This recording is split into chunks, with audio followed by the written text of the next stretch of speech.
Tonight's program is The Legacy of Silas Allen by Erik Larson, Linda Davis, and Christopher Kirk. About the presentation. Learn about one of Shrewsbury's most prominent citizens and how his skilled craftsman earned fame with works on display at museums today. About the presenters. Mr. Larson, Ms.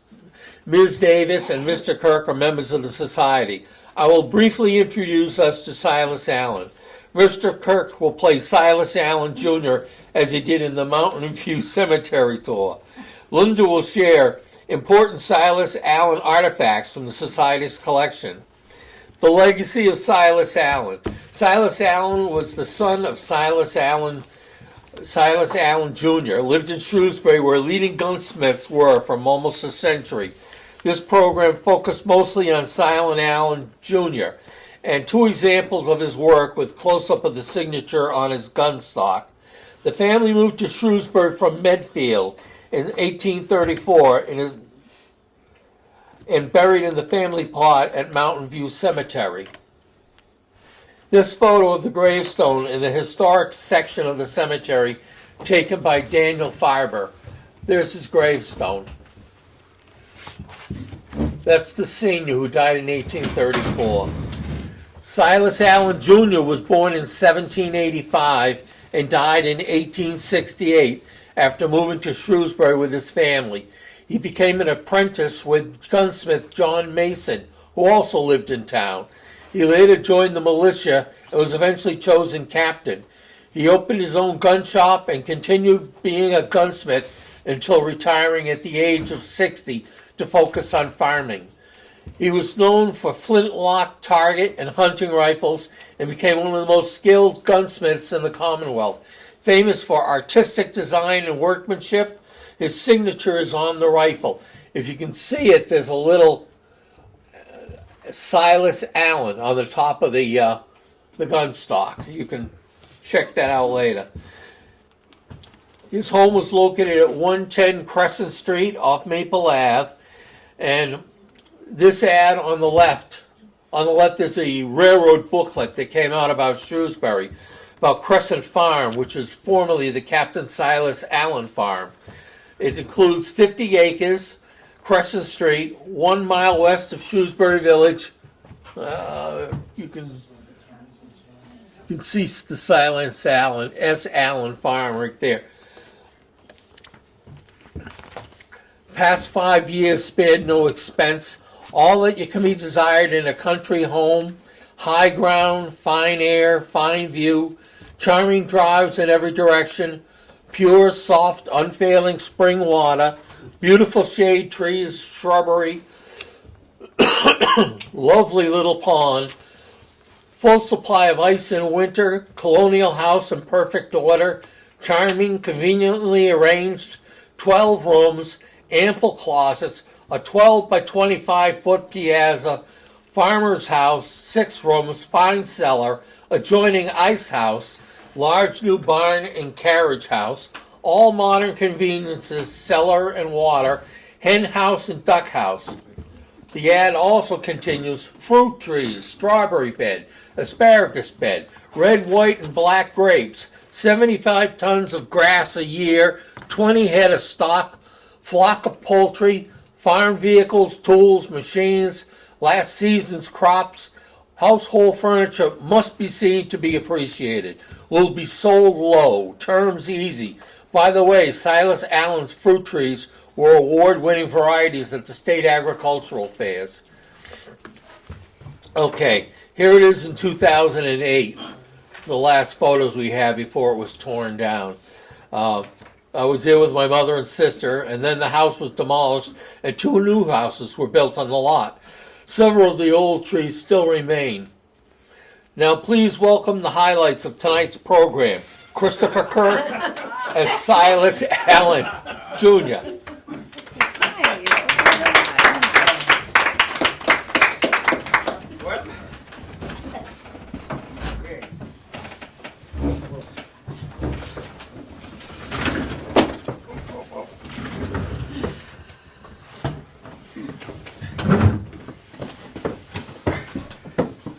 Well, thank you for the opportunity to speak here tonight. I'm really flattered.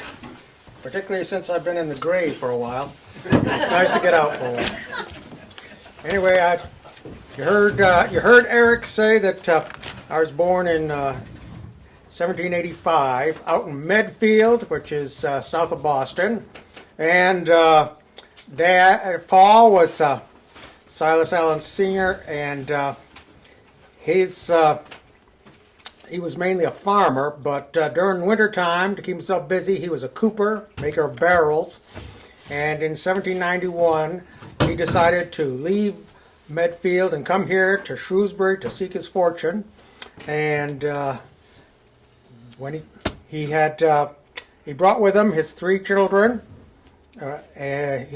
which would be my eldest sister. The eldest child would be my sister Elizabeth. Middle child was my brother Noah, and I was the youngest of the 3. So when I turned about 15, 16, I had to decide what I was going to do with my life. Was I going to try to be a farmer? Was I going to go into some other line of work? So I looked around and thought about life here on the farm there on Crescent Street, and waking up just before the crack of dawn, and then going out to slop the hogs and feed the cattle and feed the chickens, and then milk the cows, and then once a week cleaning the manure out of the chicken coops and out of the horse stalls and out of the cattle stalls, and then dragging the manure out into the fields to fertilize the fields, and then plowing the fields, sowing it with seed, hoeing weeds, and watching out for crows that were going to eat all the produce that we were planting. And after that, I could run around town and chase any chickens or pigs that had gotten loose. And when I wasn't doing that, time would come in the autumn when we had a harvest, and we would work not only all day but into the night as long as the moon shone. So by the time the day ended, I was dirty, sweaty, and smelly.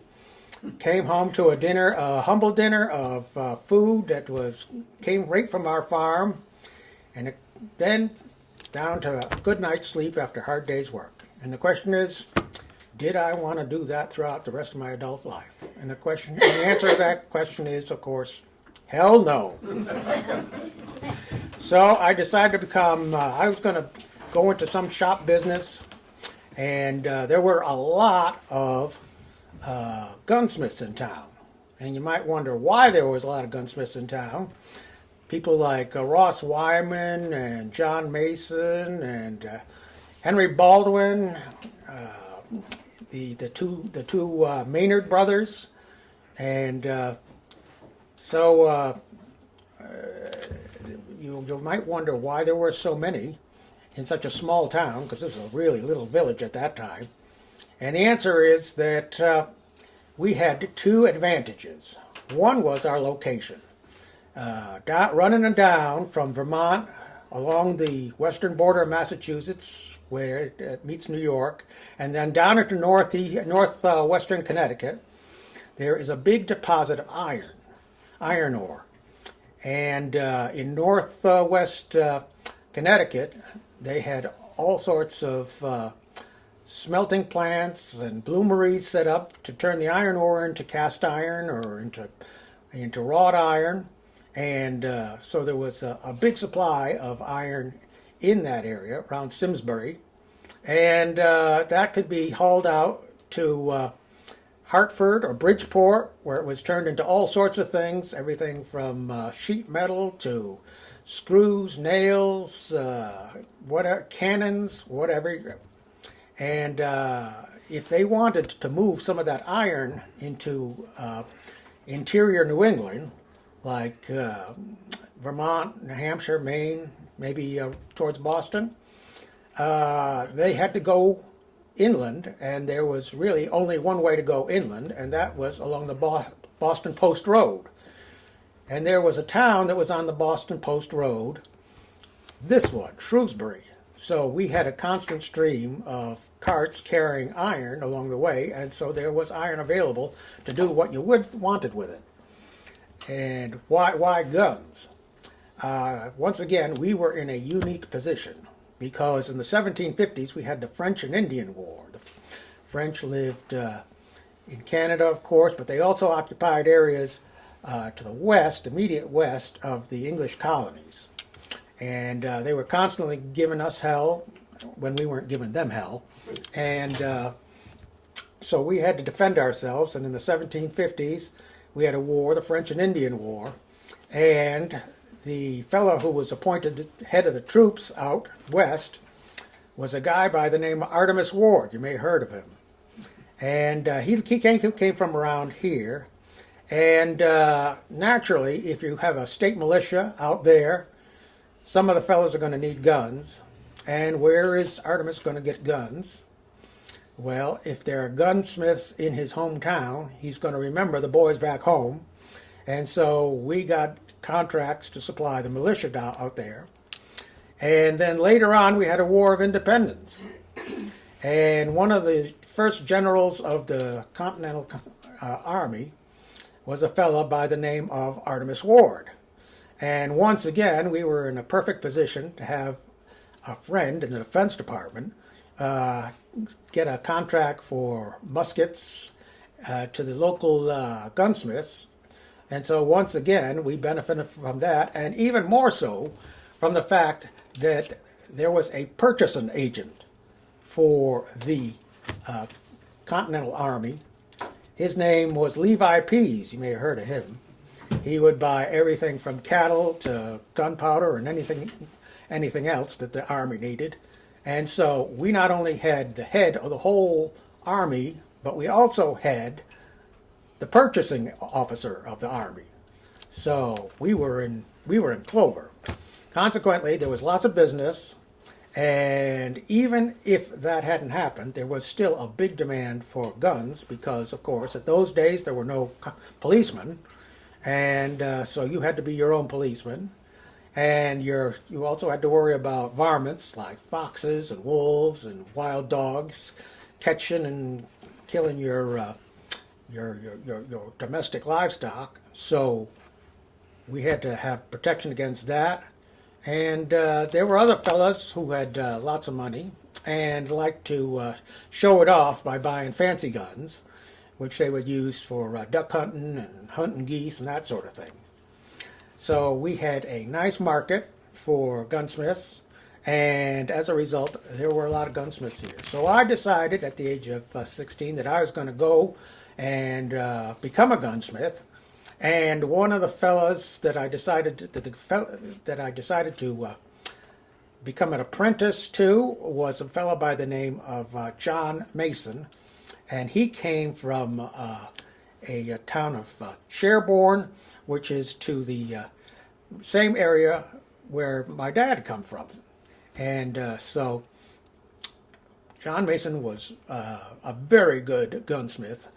And not only did he know how to make guns, but he also knew how to decorate them guns, make look nice, so he could make a good profit out of them. And many of the guns that I made ended up following the example of Mr. Mason's handiwork. So I worked with him, as apprentices did back then, for about 5 years. Then as an employee for another year, and then finally in 1806 I struck out and started out my own business making guns. Now, the gun making business at that time was not done in factories. It was done in little shops, and I should tell you that although under Mr. Mason I learned all the aspects of making guns, not every gunsmith actually made all parts of the gun. The guns actually consisted of 3 parts: the barrel, the firing mechanism, which was called a lock, and this part here, which is called a stock. And at that time, you could go to a gunsmith, and if you bent the barrel, or if you broke the stock, or if your lock was sticking and not working very well, You could buy the separate pieces and have the gunsmith replace them. But if you bought the whole gun, you got it lock, stock, and barrel. So that's that. Your gunsmith could specialize if he wanted to on just making locks. He could specialize on just making stocks. He could specialize on making barrels. For example, Ross Wyman, who lives in a house near that, what do you call it, Ward Hill, where all those, all you crazy people nowadays, you stick two boards on your feet and slide down the hill and then go and do it again. Anyway, he was a blacksmith, and he made mainly barrels. And making barrels back then was not an easy business, because what you had to do is you had to take a sheet of iron, and you had to heat it until it was yellow hot, not red hot, yellow hot. And then you would have a rod, a steel rod, called a mandrel, and then you'd place the yellow hot iron on top of that mandrel, and then pound it with a hammer until slowly it wrapped around the mandrel and formed a tube. And you couldn't do this all in one or two blows. You had to heat it up, take it off, heat it up, take it off, pound it, and it might take an hour, 2 hours to get a barrel for a gun. This was a very hard work, and a lot of people, they would rely on somebody else to make the barrels. But the barrel was, of course, the most important part of the gun, because it's determined the accuracy of the gun and the range of the gun. The better the quality of the barrel, the better the gun you got. So in order to make the gun, the barrel of the gun, as smooth and straight as possible, after you make the tube, you have to take it over to a boring machine, which in those days was very simple. It was basically a huge wagon wheel, and at the hub, the center of the wheel, there was a rod sticking out, like an axle on an automobile that you folks have nowadays. And on the side of that axle was a little tooth that stuck out. And then the gun maker would take the barrel and shove it up against that little tooth, against that rod, and slowly push it in while his assistant turned the wheel. And over the period of about 2 hours, it would slowly work its way down and smooth out the inside of the barrel. But that wasn't it. He wasn't done that, because after that, he had to change that little tooth with a set of teeth, and that was called a reamer, and that smoothed the inside of the barrel. And so making this one barrel took most of the day. It was a very slow, difficult business, but if you wanted to do it right and produce a good gun, you would take that trouble. And in the case of Mr. Wyman, he produced some very nice barrels, and other gunsmiths, particularly when they got a big order, they wouldn't make the barrels themselves. They'd go to Ross and they'd get his barrels. And if you wanted a cheap gun, it wouldn't be very accurate. It might be able to hit something that 300 feet away, maybe a man, but not much smaller than that. On the other hand, if you wanted a fowling piece, something for shooting ducks and geese, you could get a gun that would be accurate up to 900 or 1,000 feet. So when you watch those soldiers in the late 1700s shooting at each other, they line up towards each other, and they're shooting at each other, and you say, why would any fool stand in a line like that, so close to each other, and let them shoot each other? The answer is they couldn't hit the broadside of a barn, particularly if they had the cheap guns. And so it wasn't quite as dangerous as it seemed to be. Then the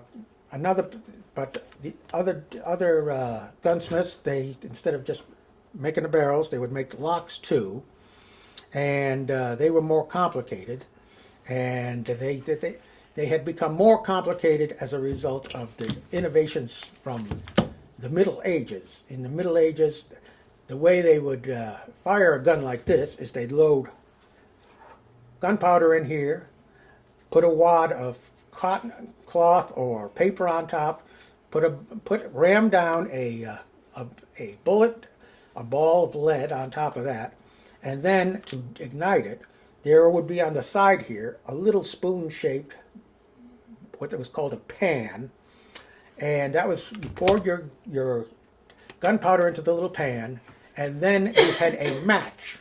And a match was really a fuse. It was a smoldering piece of rope. And you aim it at whatever you're going to shoot it, and then you touch the fuse to this little pan of gunpowder. The gunpowder explodes in a flash of fire, and the fire passes through the a little hole next to the pan, into the barrel, and sets fire to the main charge of gunpowder inside the gun, and that's what actually shoots the gun.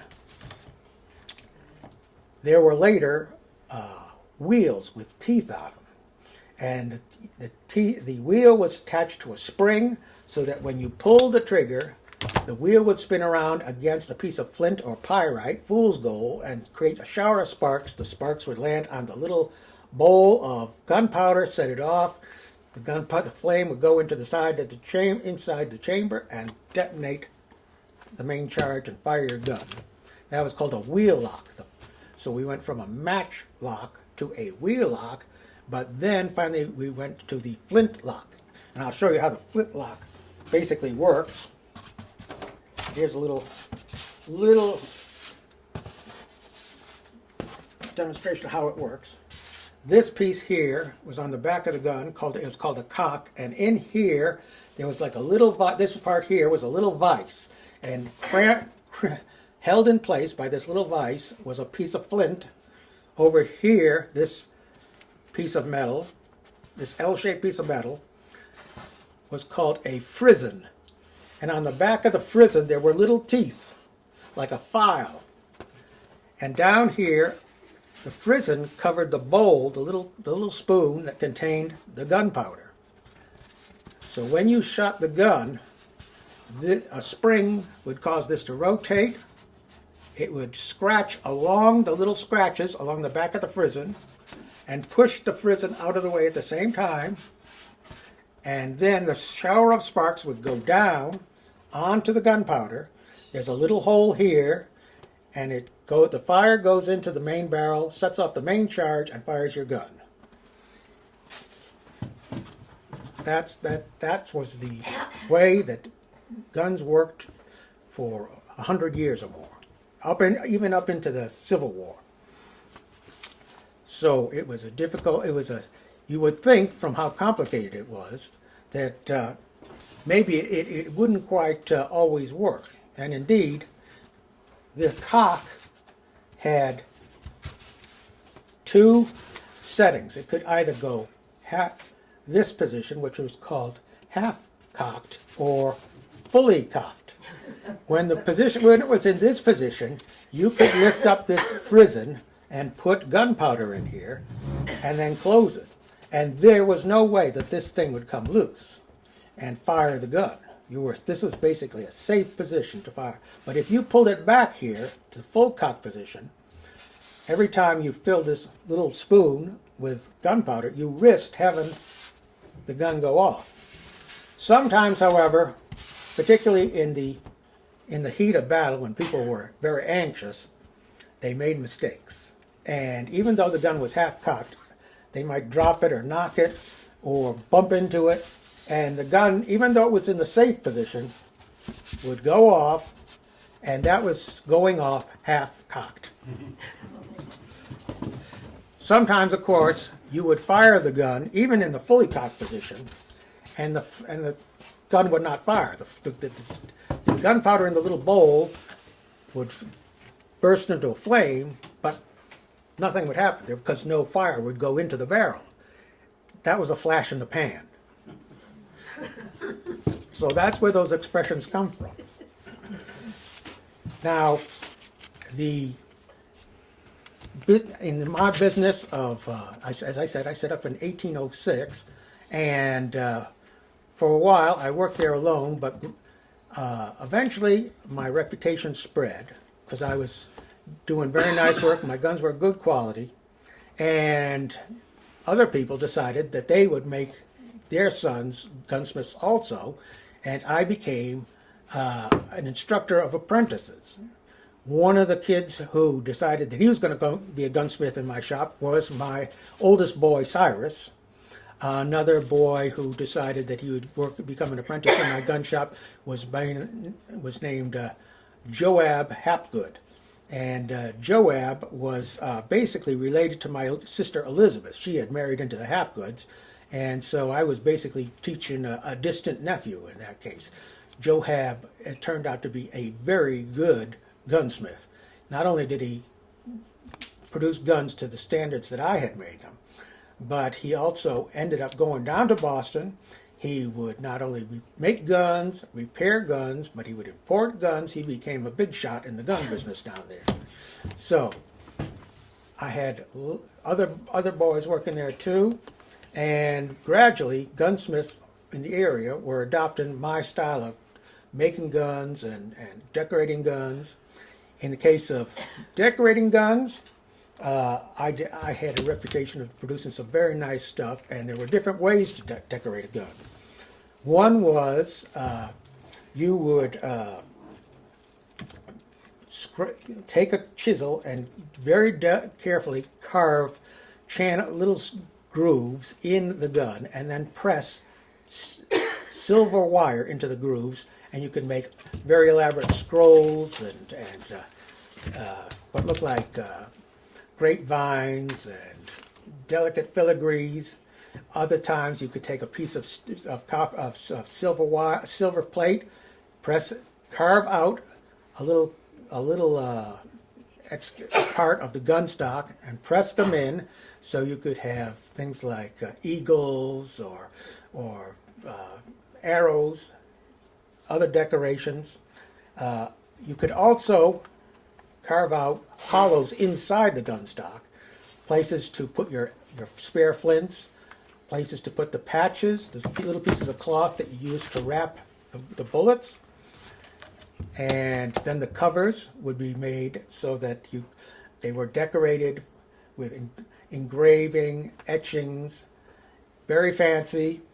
And as a result, I could sell them to people of quality, so to make a good profit. And in addition, I also got into the business of selling to the state militiamen. For example, I sold to a fellow by the name of Mr. Prescott out in Pepperell, Massachusetts. His folks needed guns. And after that, I started selling to all sorts of militiamen. As I told you before, I made so many guns at one point that I couldn't make all the pieces, and even my apprentices couldn't make all the pieces. So, for example, the locks, which are very complicated, I would buy them from people like Mr. Ralph Ashmore and from Mr. Let me just check. Mr. Allport.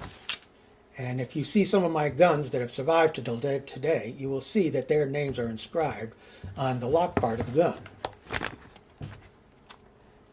gun. In addition to making guns, though, I was also active in town affairs. I was a deer reeve.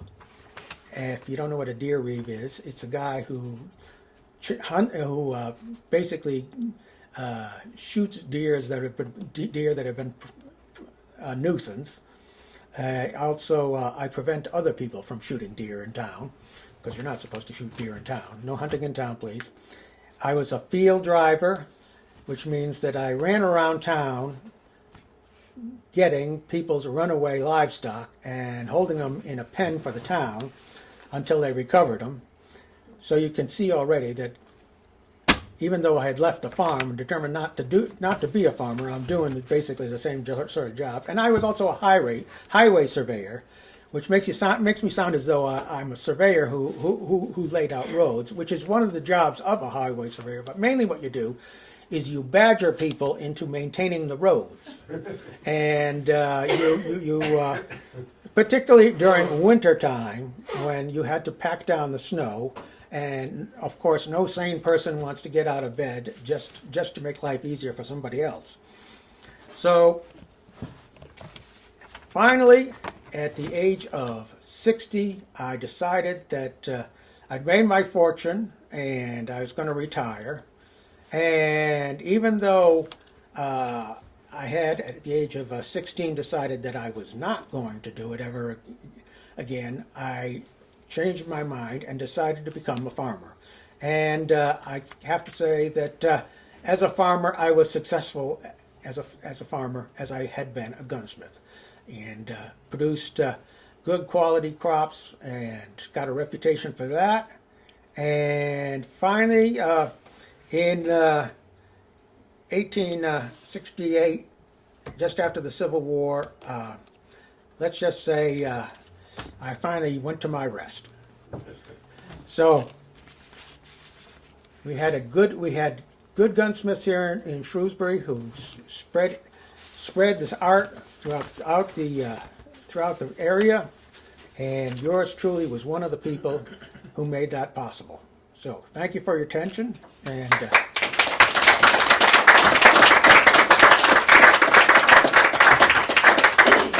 Thank you very much, Chris. That's great.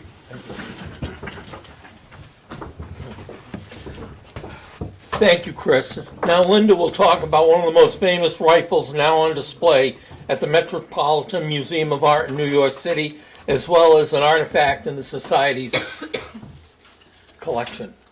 Yes, I don't have the one from the Metropolitan. The gun at the Metropolitan is definitely a piece of art.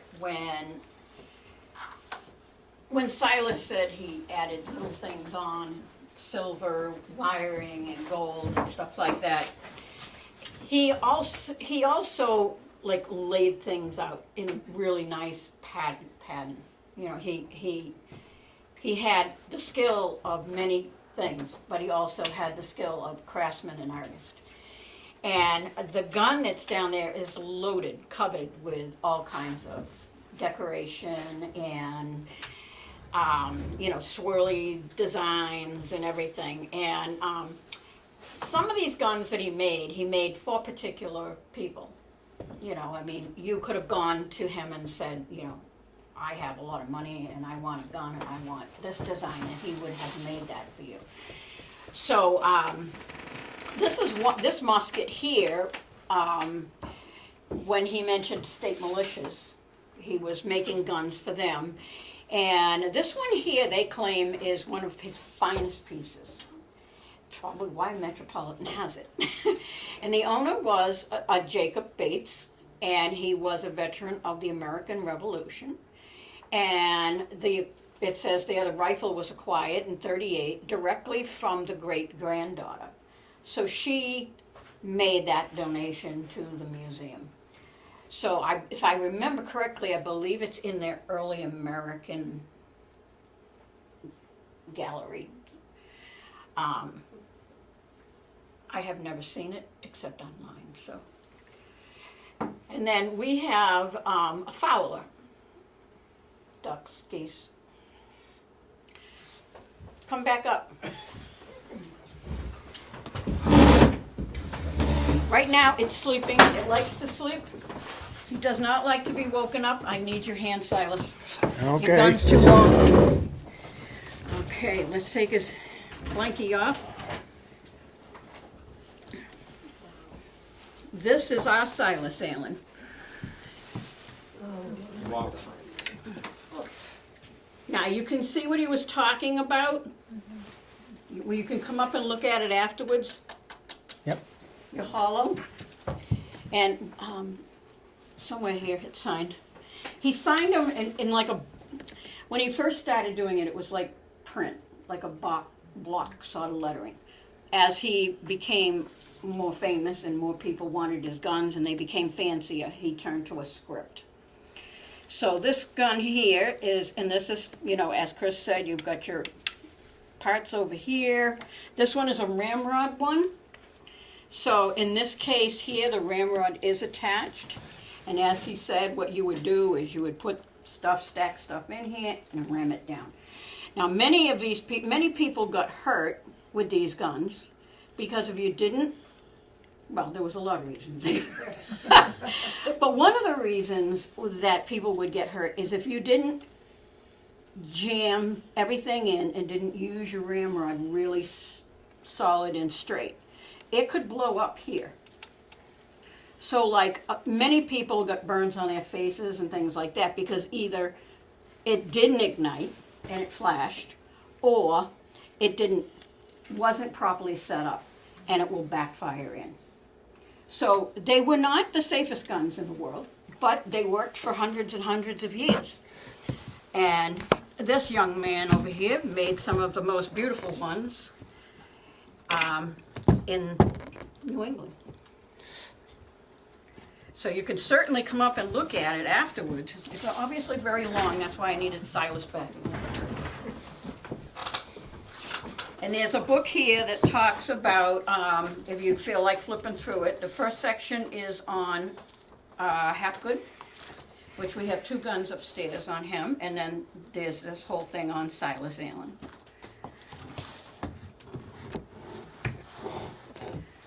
Okay, baby, you have to stay awake for a few more minutes.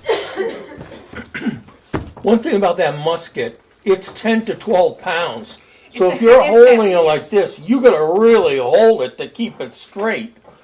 I mean, this is why you see people leaning it on a fence or on a tree stump or something to hold the end down, because that's a big gun. Thank you, Linda. Thank you to everyone who made it tonight possible. Christopher, Chris, Linda, Lauren, Paul, Karen, Executive Board, and members for their support. Here's Chris with a preview of upcoming programs for next year.